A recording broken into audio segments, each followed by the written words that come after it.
Canadá y México, los dos países que comparten frontera con Estados Unidos, enfrentan nuevas amenazas por parte de la administración entrante de ese país. Estas amenazas abarcan tanto el ámbito económico como el de su soberanía.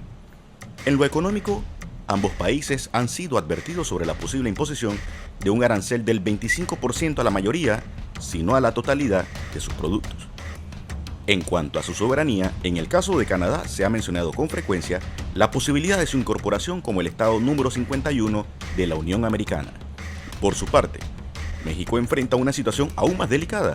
La nueva administración estadounidense ha designado a los principales grupos narcotraficantes del país como organizaciones terroristas, lo que, en teoría, abriría la puerta a posibles incursiones militares dentro del territorio soberano mexicano.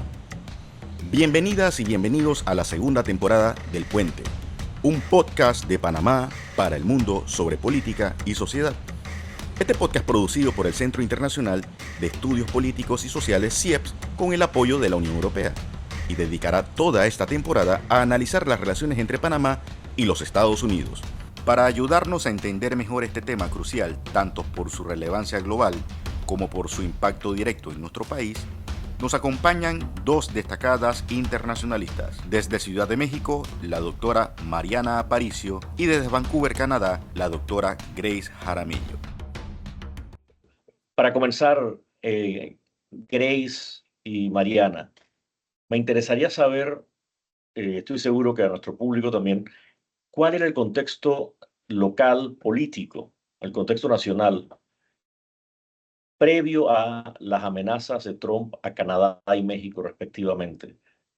Quizás tú quieras arrancar, Grace, comentándonos brevemente cuál era ese contexto en Canadá antes de las amenazas del presidente de Estados Unidos. Trump gana las elecciones aquel 3 de noviembre.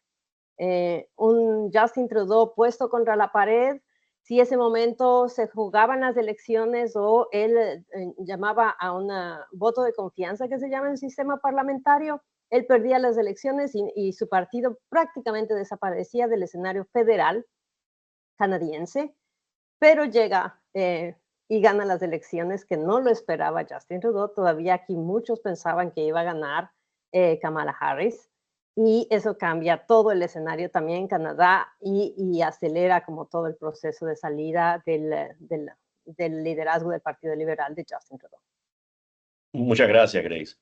Mariana, ¿cuál era la situación en el México previo a esas amenazas del hoy presidente Trump? Bueno, en México las cosas no han cambiado mucho. En realidad, a diferencia de Canadá, la relación México-Estados Unidos ha sido muy compleja y en realidad hubo una modificación bastante importante durante la administración de López Obrador junto con el primer periodo de Donald Trump.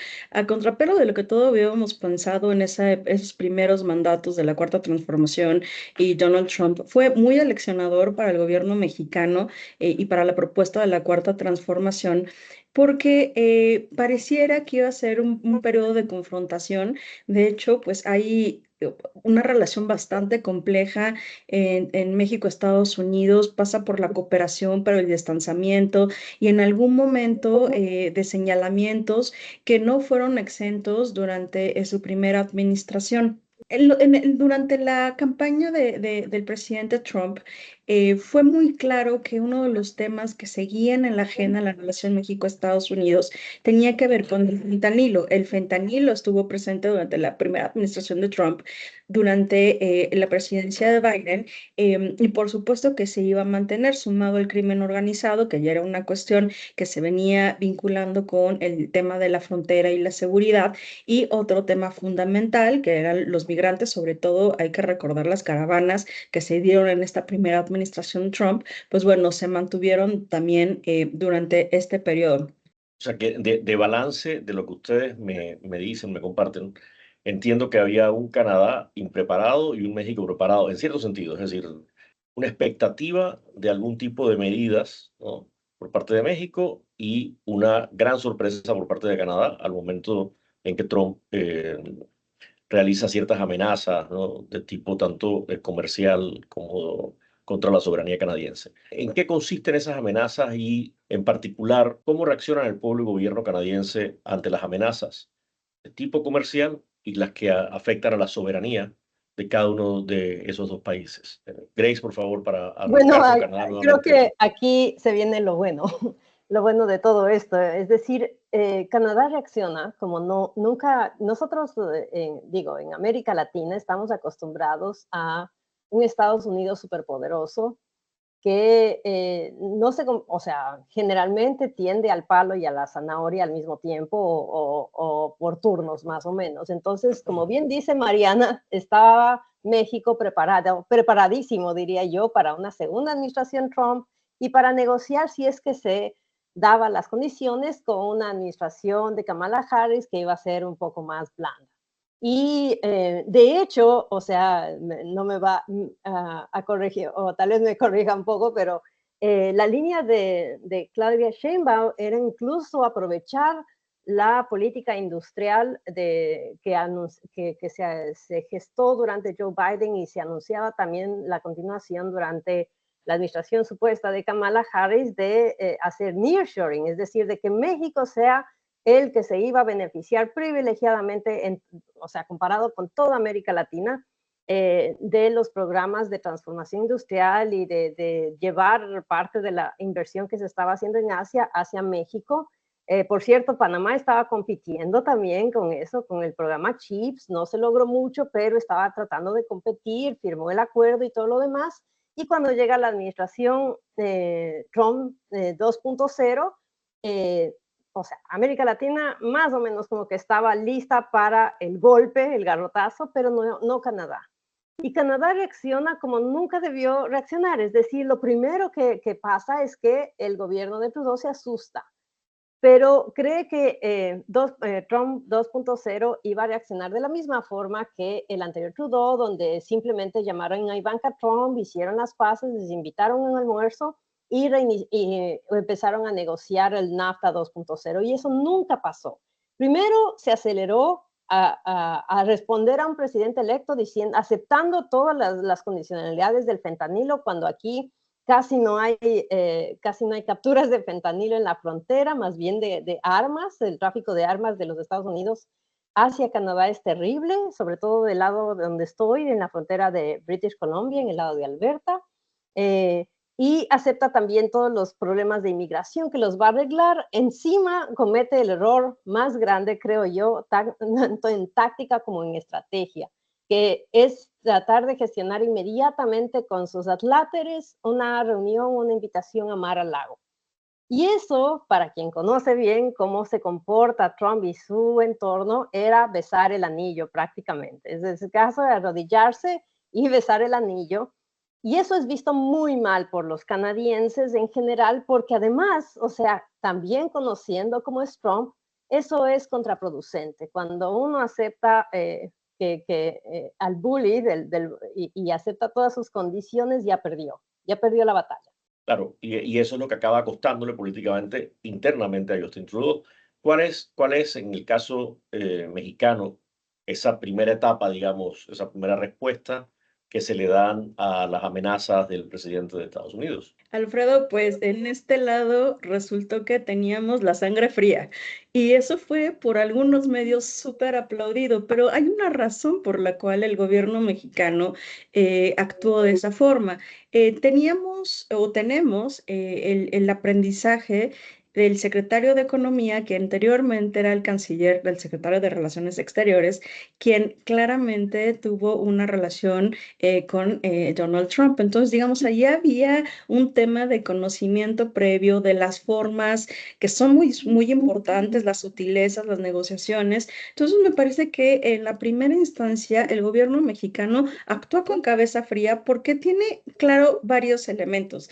La primera, hay en términos históricos, y esto, pues todos los que estudiamos relaciones internacionales, pero si no, está como en la psique de los mexicanos, en que había un acuerdo tácito entre las élites de Estados Unidos y México, que nuestro país, es decir, México, podría disentir en todo aquello que le era importante para Estados Unidos, mas no fundamental. Y eso cambia con la transición a la democracia en México, y en ese momento, digamos, estoy hablando del siglo XXI, pues pareciera que México tenía que ir a favor de los intereses de Estados Estados Unidos, al menos en el mismo sentido.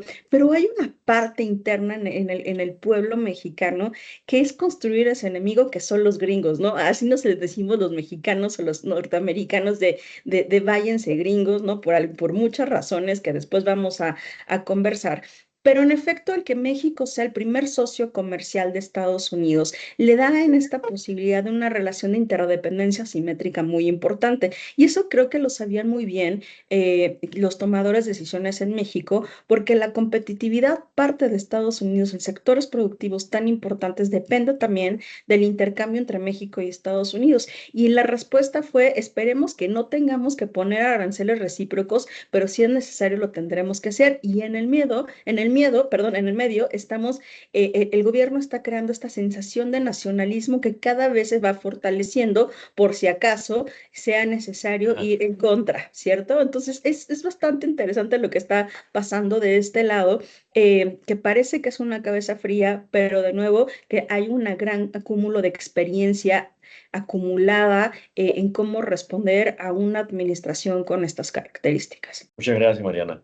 Grace, después de esa reacción inicial que nos comentabas y nos compartías, ¿cuál es la estrategia que adopta Canadá para enfrentar la amenaza comercial? No sé si es legítimo separarla de la amenaza a la soberanía canadiense cuando Trump dice reiteradamente que Canadá debería ser el 51º estado de Estados Unidos, o si se trata de dos temas que, aunque están relacionados, están separados conceptualmente y que Canadá desarrolla quizás dos estrategias. ¿Cómo se aborda aquello, Grace? Lo que pasa es que no hay dos estrategias en Canadá, hay una sola. Y la mayoría de las élites económicas y políticas aquí siguen creyendo que es solo un tema de negociaciones comerciales y de convencer a la administración Trump que lo del 25% es un error y que puede ahondar o generar más inflación y recesión en los dos países por sus lazos comerciales.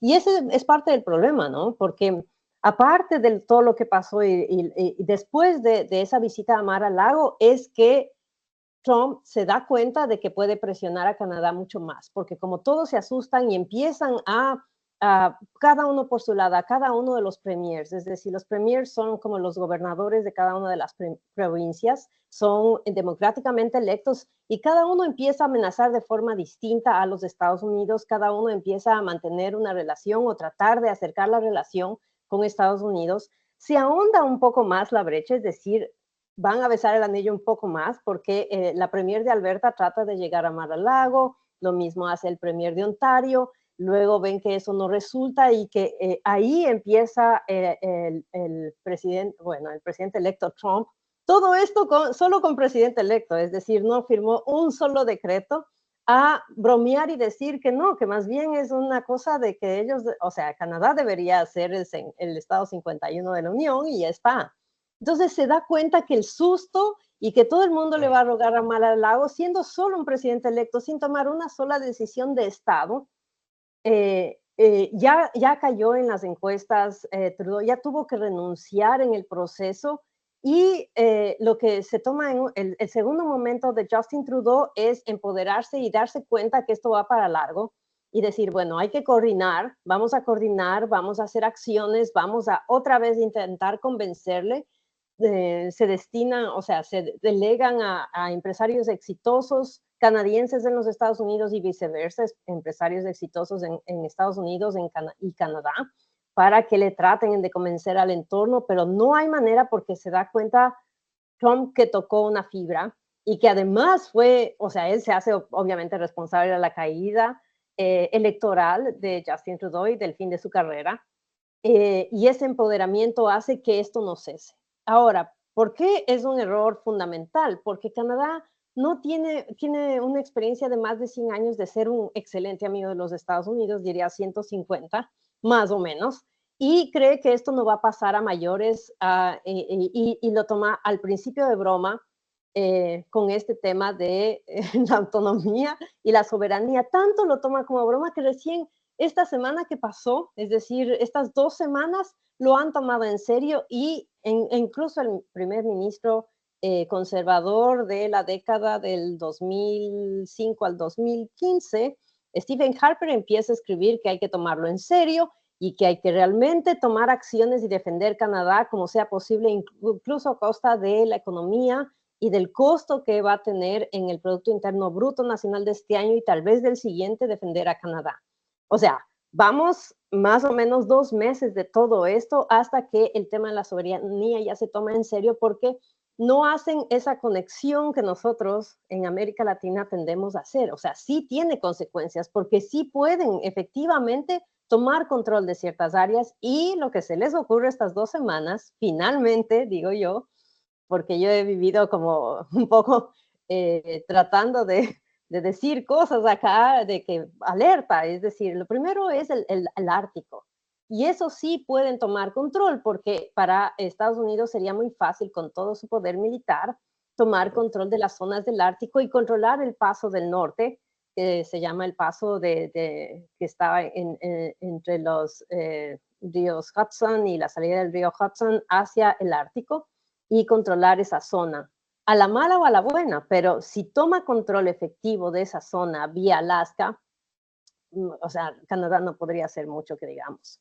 Entonces, eso es una amenaza real.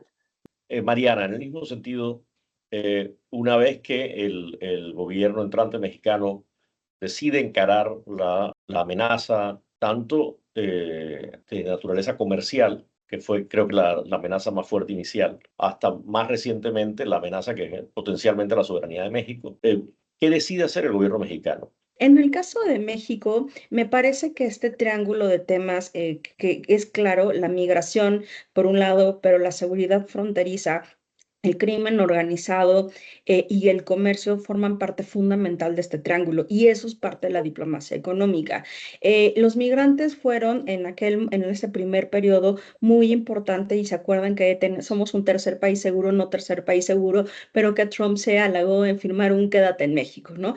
Y que eso dio paso a que en aquel momento no se consideraran a los grupos de crimen organizado como terroristas globales, que esta semana pues ya somos, ¿no? Ya somos parte de la lista de terrorismos globales, pero que en definitiva, a pesar, ¿no?, de los drones, Estados Unidos, y eso creo que es una parte muy importante que me gustaría dejar como en claro, sobre todo para aquellos que nos escuchan en Panamá y en otros países de América Latina, Estados Unidos necesita de la cooperación con los países, es decir, sí genera mecanismos de coerción, pero también necesita cooperación. Lo que pasó, como por ejemplo, en la primera, durante el gobierno de López Obrador, cambió completamente el Plan Mérida, detuvo, ¿no?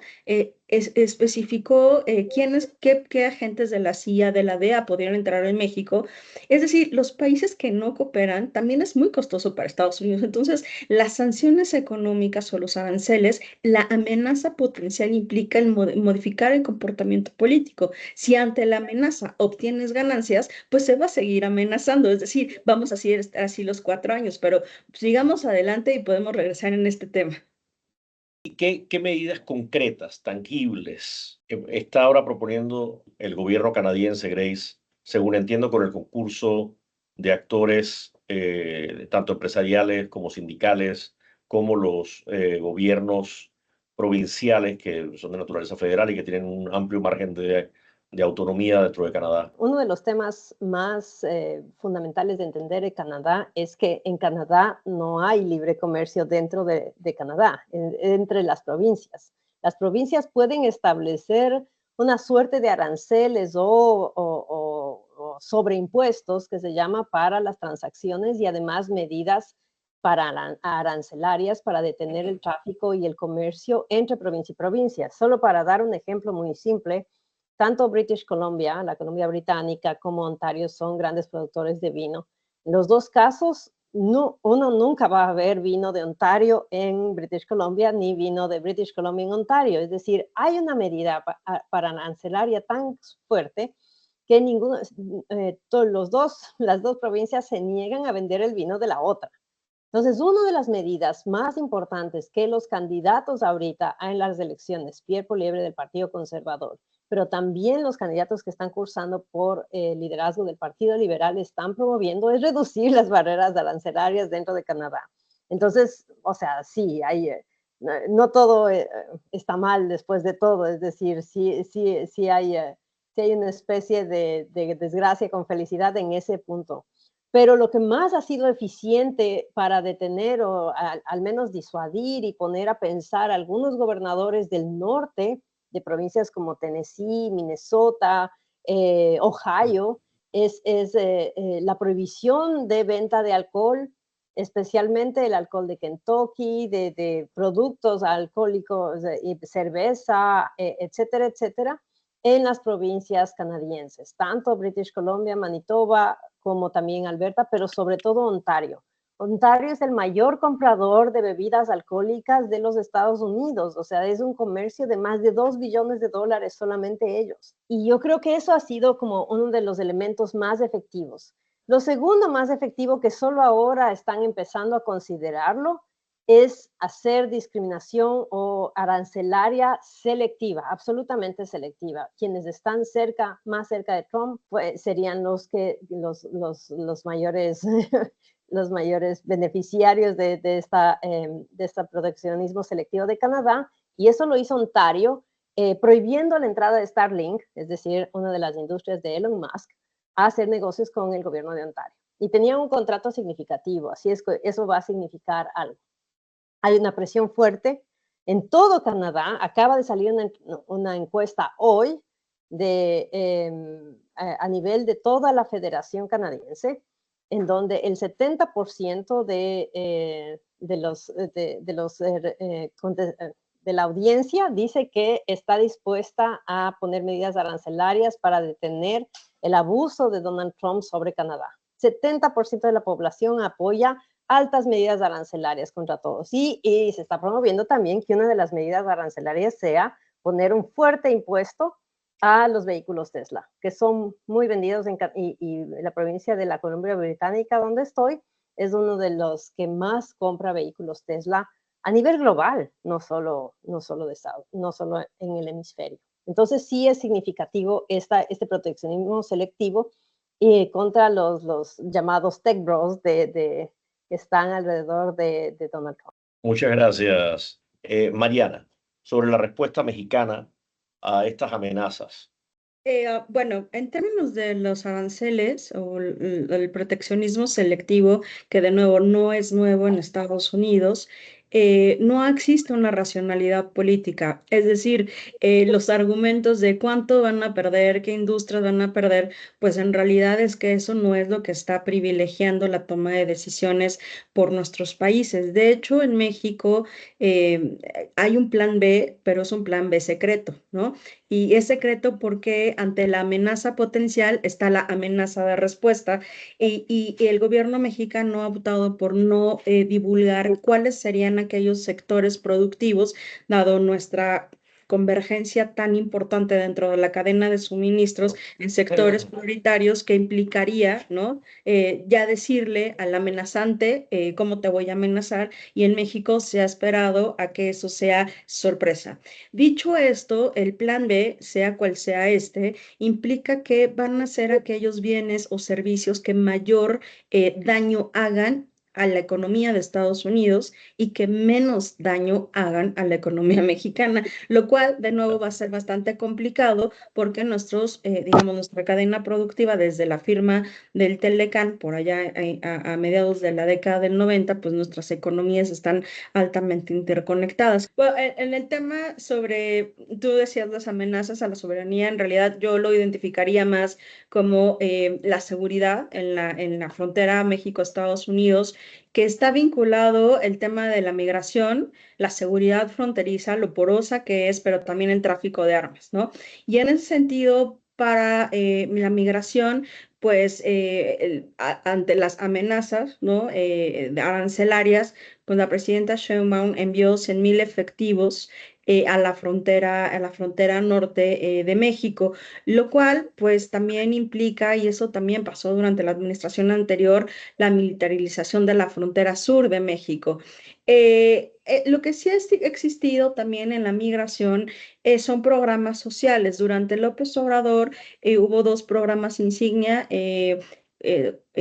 Jóvenes Construyendo Futuro y Sembrando Vida, que fueron proyectos sociales que se exportaron a otros países de Centroamérica, algunos de ellos. Y en el caso específico de esta administración, se identificó, ¿no? O al menos en términos discursivos, que México recibía a los brazos abiertos a los hermanos mexicanos. Creo que ese es un tema muy cultural y que para ello se apoyaría con un programa integral que se llama México te abraza, porque constitucionalmente el Estado mexicano está obligado a proveer de educación, salud y vivienda a los retornados, pero también a otros migrantes que se acojan al derecho de asilo.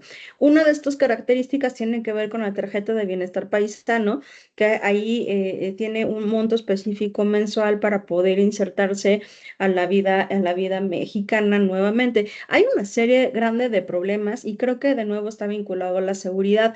Los drones que han avanzado, ¿no? en esta semana y que han sido parte importante de cuestionamiento del Congreso mexicano sobre si México está violando su soberanía o no.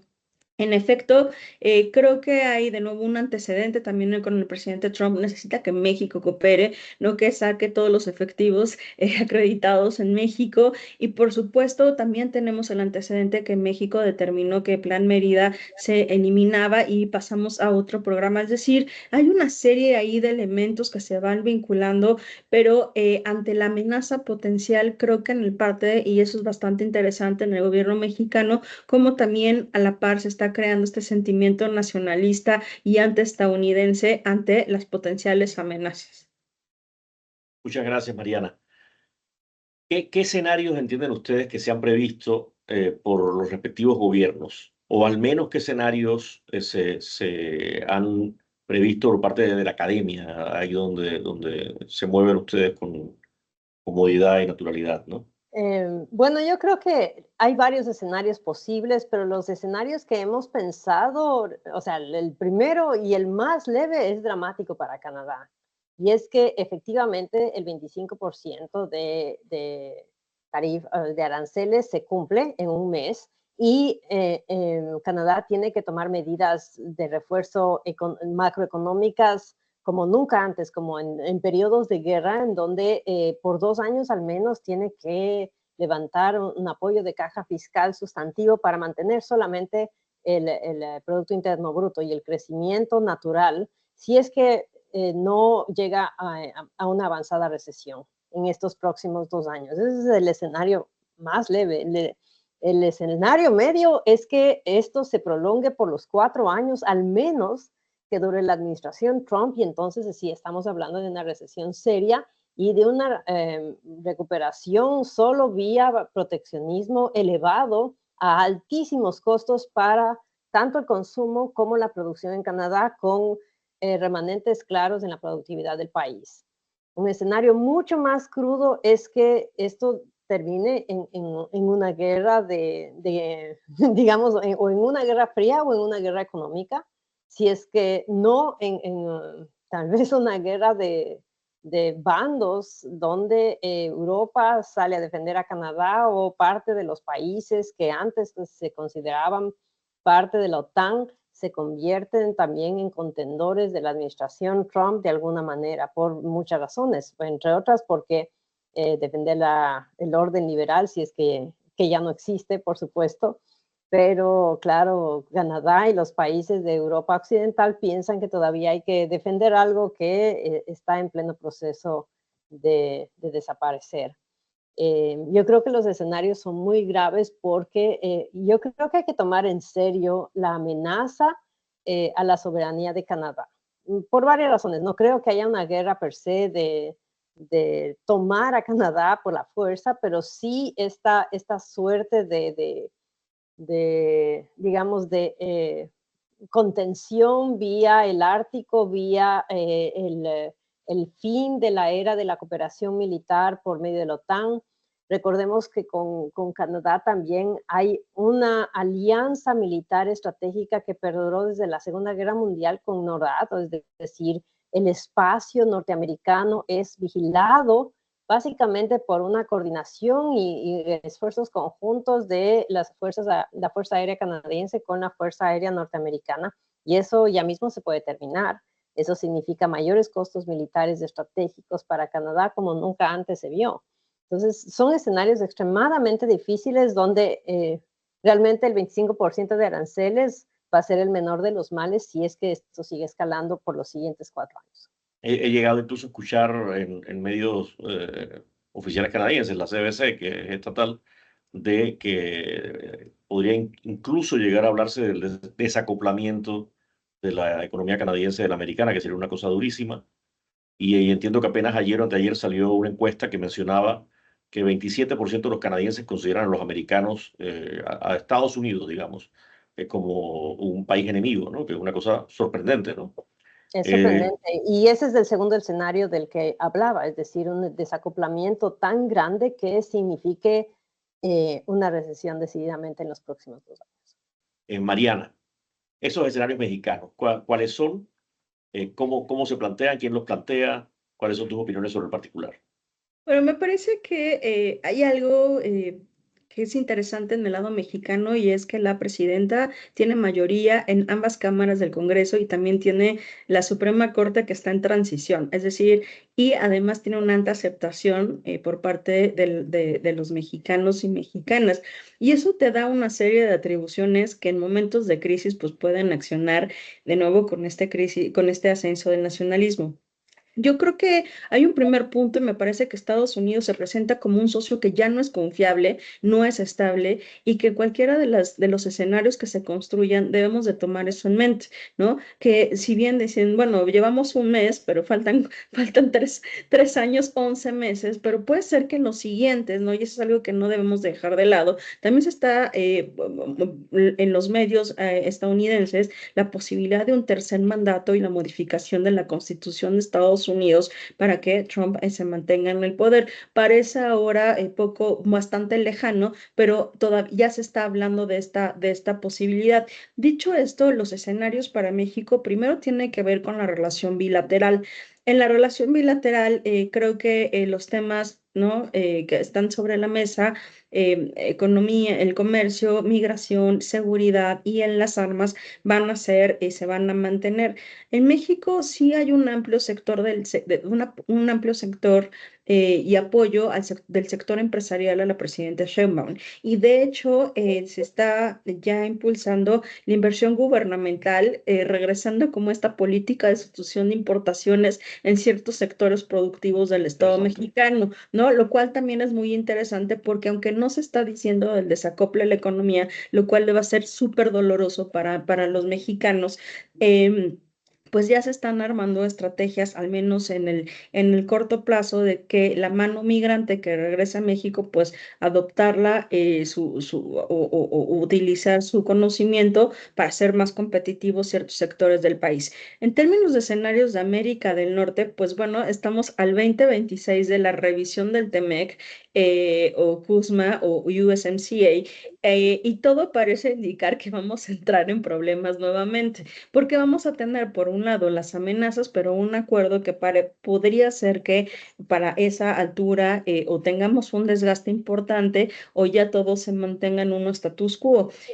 Por supuesto, también está la parte regional, no solamente de América del Norte, pero de América Latina y el Caribe, y ahí sí que va a ser muy interesante y habría que discutir cómo los procesos de integración regional pueden o no ser un mecanismo de contrapeso ante un Estados Unidos con estas características, que esa creo que es mi parte más como idealista, pero que sí que habría que ponerlo sobre la mesa, sobre todo porque hay otros países en la región que son más vinculados con el pensamiento de Donald Trump y que podrían ser disruptivos en estos procesos de integración como un mecanismo viable. Y Trump ha sido disruptivo de mil y un formas que el mundo no estaba preparado para tanto cambio, pero que tal vez una sacudida haga que los tomadores de decisiones y nosotros como académicos pensemos en formas más creativas en un mundo que parecía, ¿no? Era el orden liberal económico en donde la paz, ¿no? Se mantenía más o menos estable momentos muy específicos o lugares,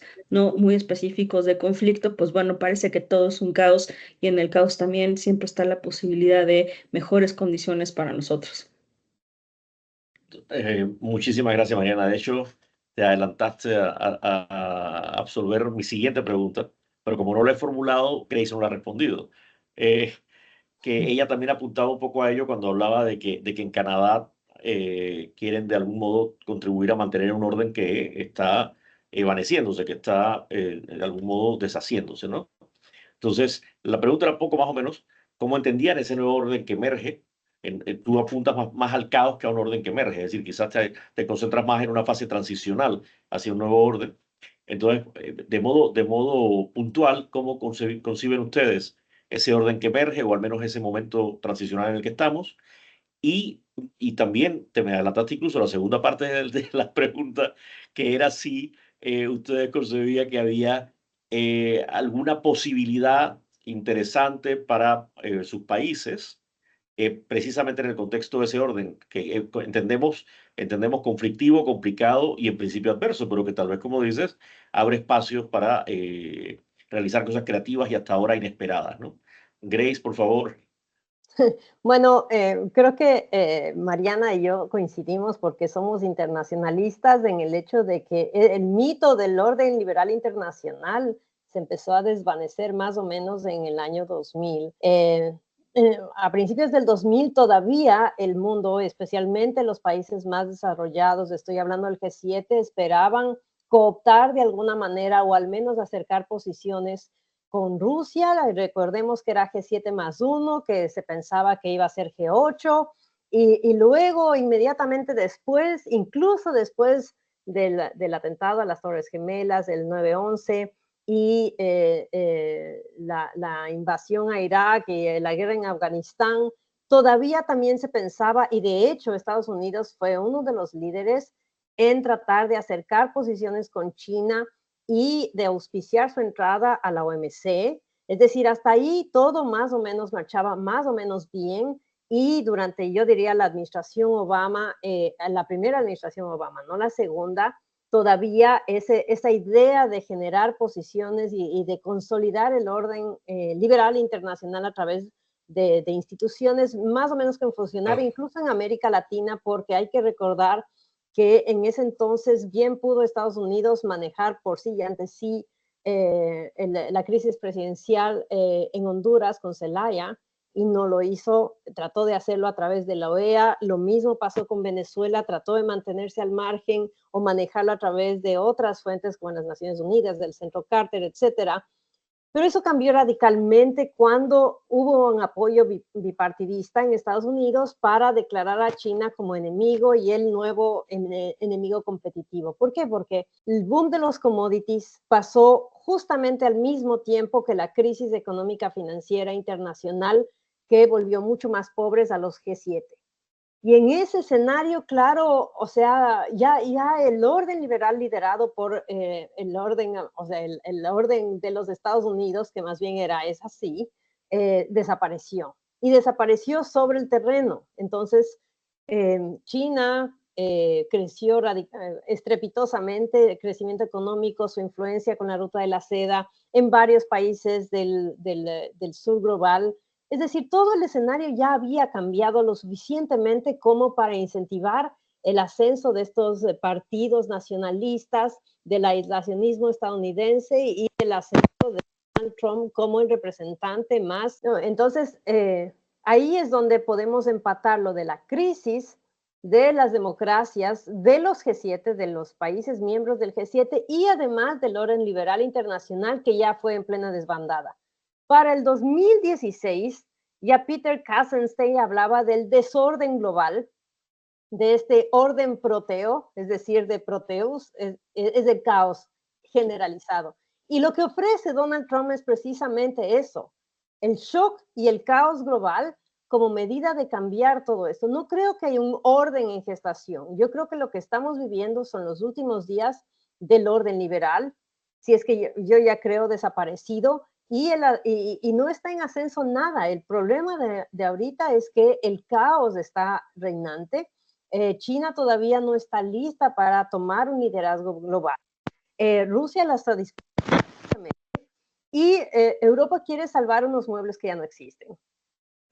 No sé si ponemos más o menos el escenario así. es dramático realmente. ¿Y en ese escenario hay oportunidades o es un escenario absolutamente adverso? Sí, por supuesto que siempre hay oportunidades, pero yo creo que siempre hay oportunidades si es que las tomamos.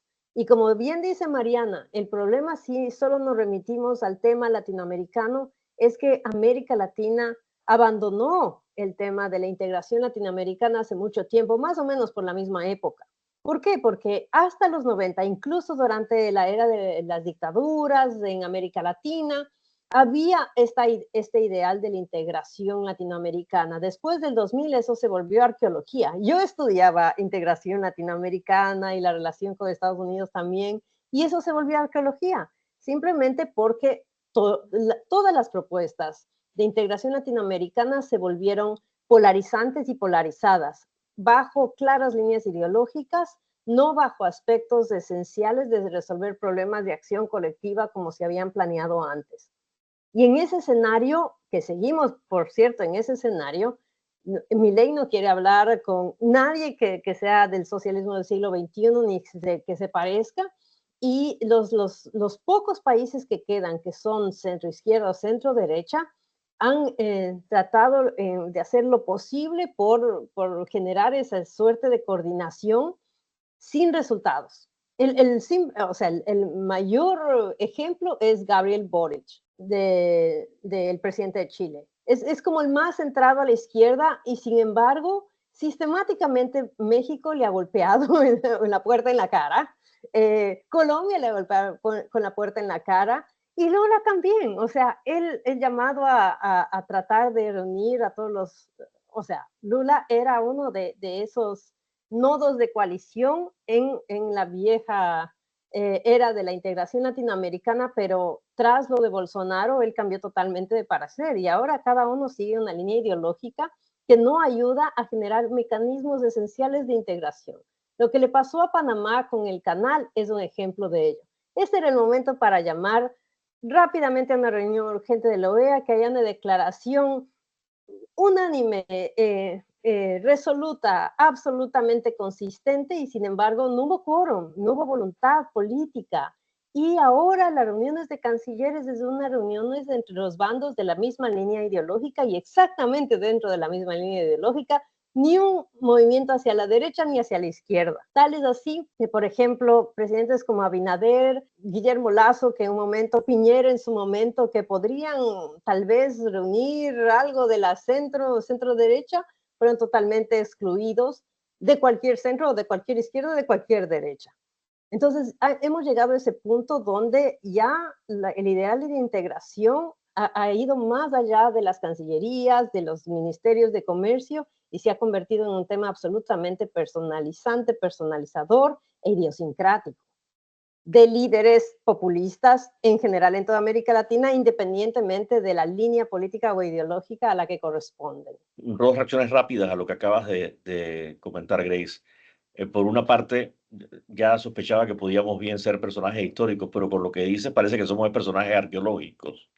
Este, y lo otro es que el caso de Panamá es paradigmático en ese sentido, y de nuevo se me adelantaron ya las preguntas ya prefinales, digamos, porque en la CELAC hubo el intento del presidente Petro de Colombia de hacer una resolución favorable a Panamá, a la que se opuso en los términos más enérgicos la Argentina de Milei.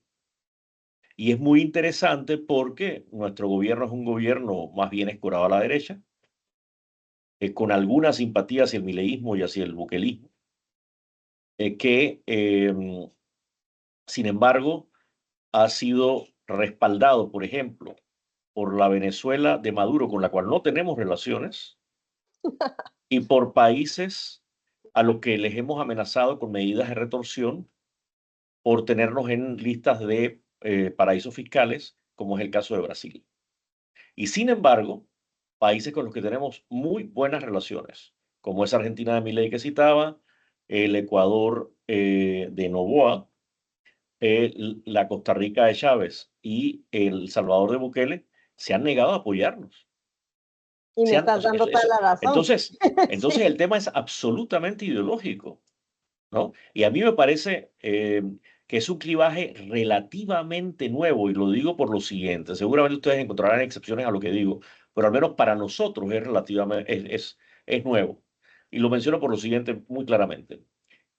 Cuando se negociaron los tratados del Canal, y lo negoció una dictadura militar, los gobiernos de la región, todos los gobiernos de la región, civiles y militares, democráticos y autoritarios, de izquierda y de derecha, sin excepción, respaldaron a Panamá.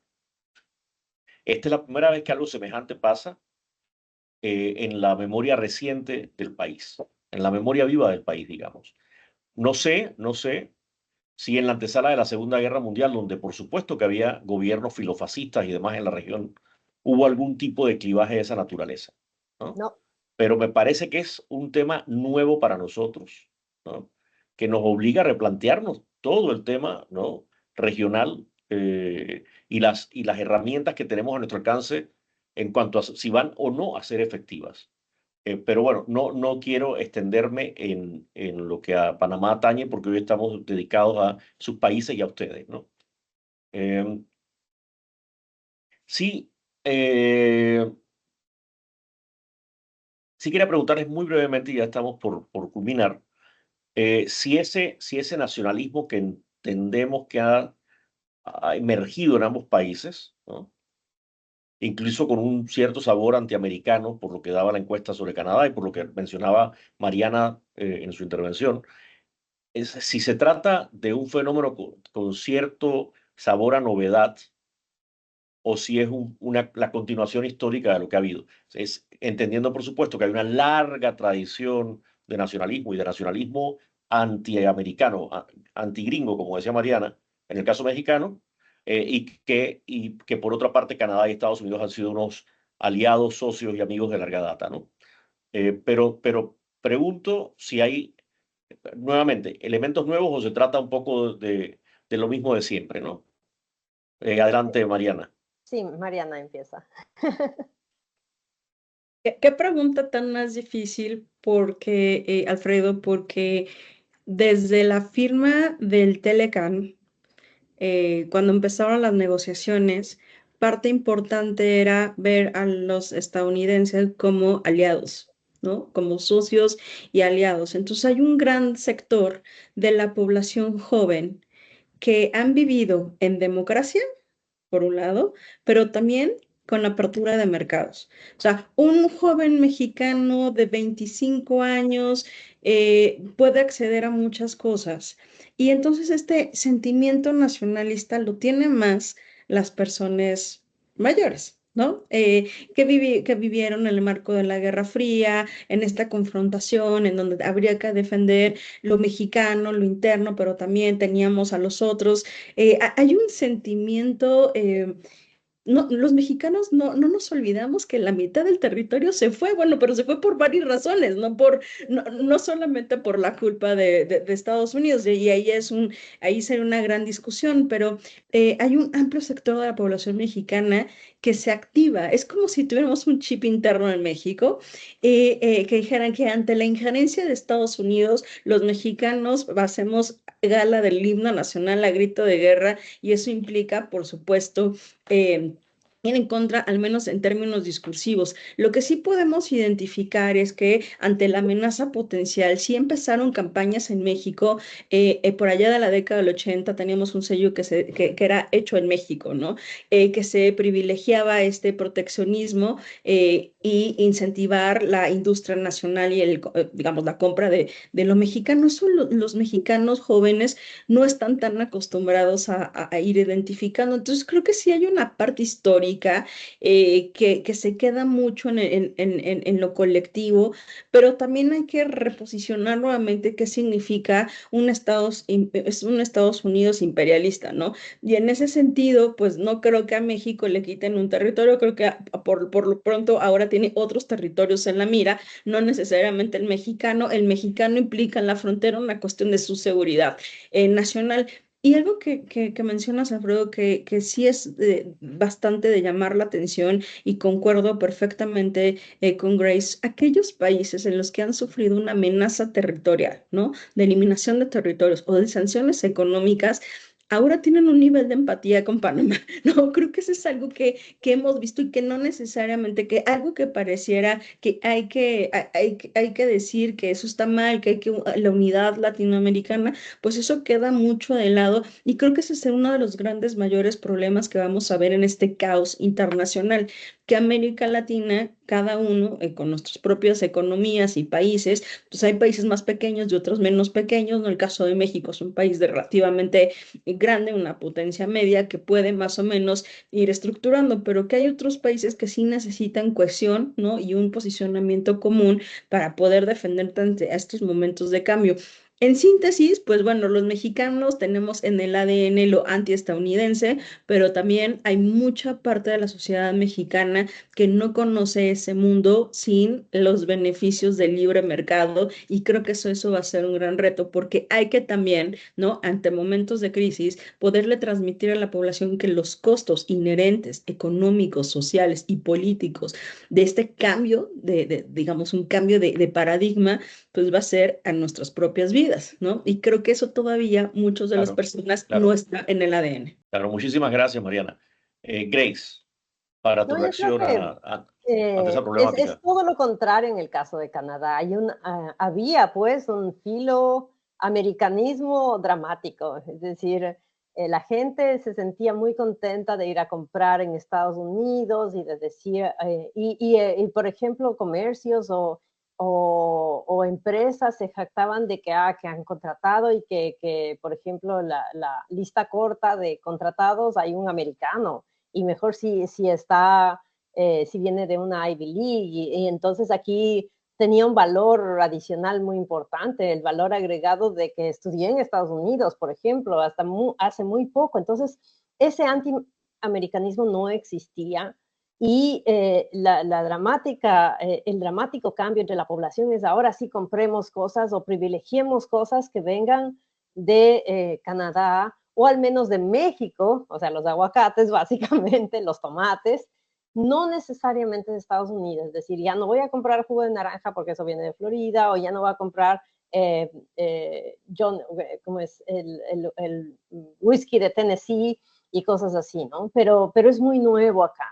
¿Por qué? Porque no había un nacionalismo rampante de lo canadiense per se, son provincias muy divididas entre sí, que tienen unas características muy particulares entre sí, y eso creo que va a cambiar dramáticamente también, precisamente por lo que está pasando con Donald Trump, o como tú mismo lo mencionaste, Alfredo, hay encuestas que realmente señalan un cambio, al menos en ese 30% de la población que no quiere nada que ver con ser el estado número 51 de la Unión, o que considera de muy mal gusto todas las amenazas de Donald Trump y el maltrato a los políticos canadienses, aunque sean, porque no tiene mucha popularidad Justin Trudeau, aunque sea Justin Trudeau. Entonces, yo creo que ese paisaje va a cambiar un montón.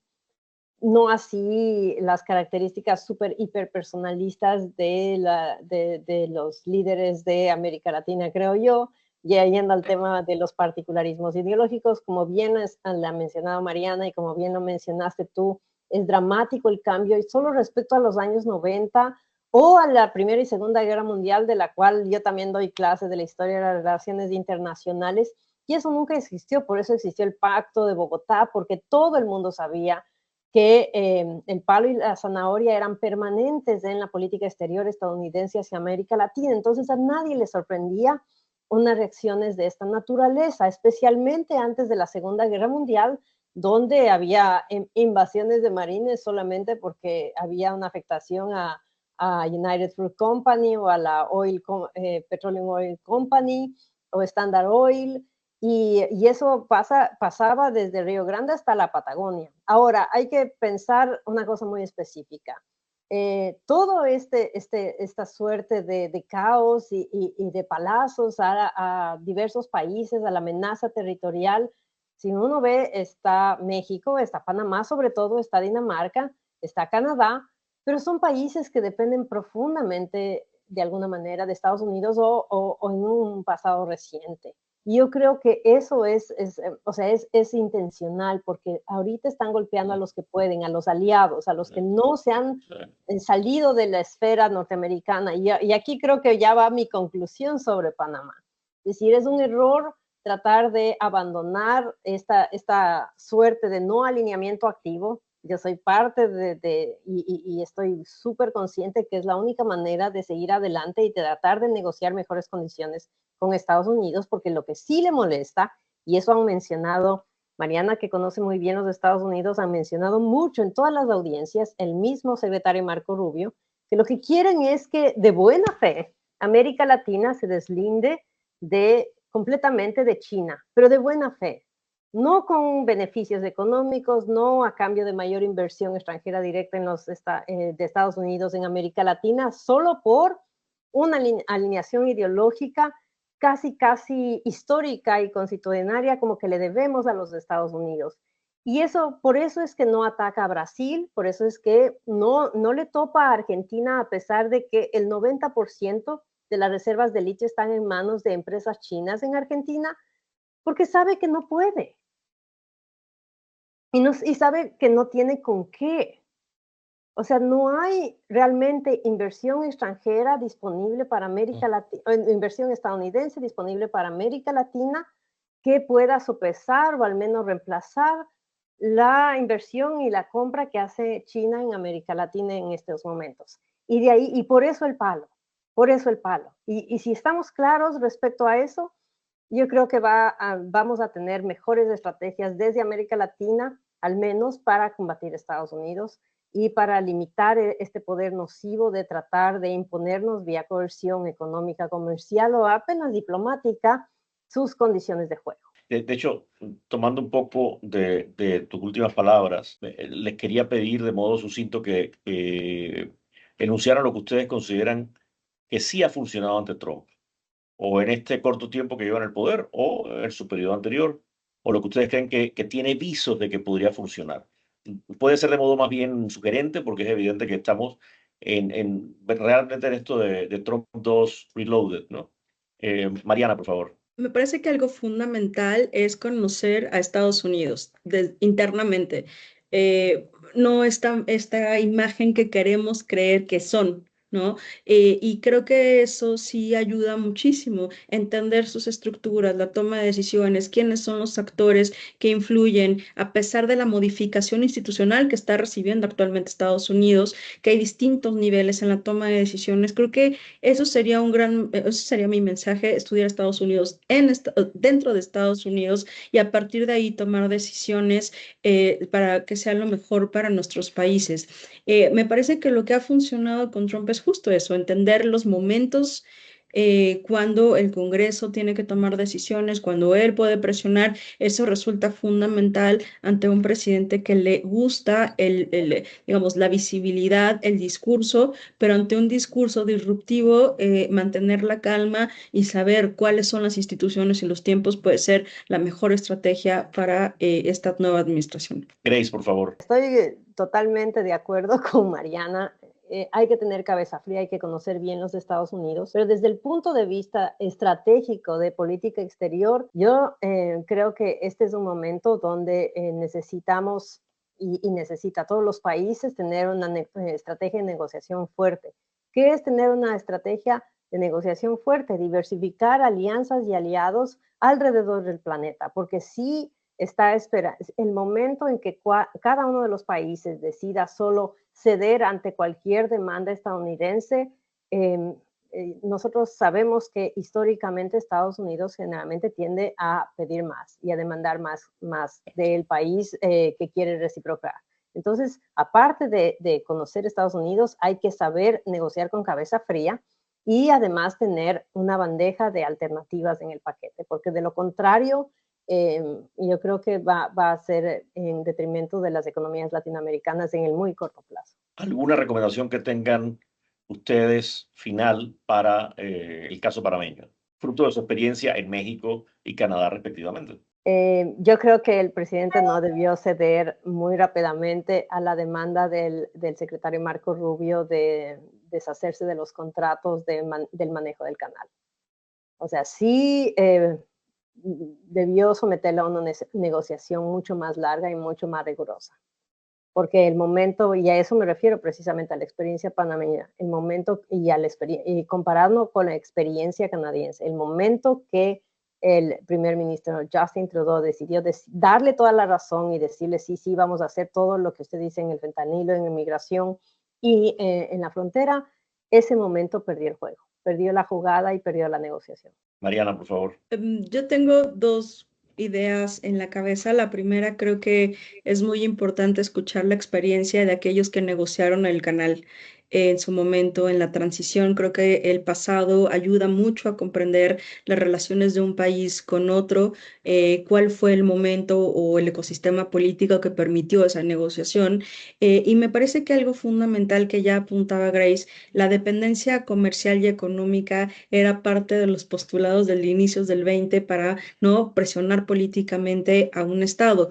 Me parece que Panamá tiene geográficamente tiene un punto muy importante y de interés para Estados Unidos, y me parece que en la medida en que sean conscientes y en una capacidad de negociación con cabeza fría a partir de la experiencia y de construcción de escenarios posibles, pueden hacer lo mejor posible para Panamá, sobre todo porque sí es una cuestión de soberanía nacional, de su propia seguridad, pero que no solamente compete al interés de Estados Unidos, sino también del resto del mundo. Entonces, me parece que una construcción de alianzas, de ir avanzando y aglutinando el apoyo de la comunidad internacional en ese sentido, aunque no sea lo único, ¿no? La diplomacia no es solamente el único instrumento, y entender también, ¿no? En estos escenarios cuál es su valía y el interés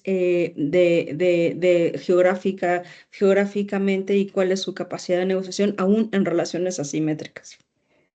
Bueno, muchísimas gracias, Mariana, muchísimas gracias, Grace, por este rico intercambio que he disfrutado mucho, tanto como espero lo disfruten nuestros oyentes y quienes nos vean, ¿no? Sin más, me despido hasta el próximo podcast de esta segunda temporada de El Puente del CIEPS. Muchísimas gracias.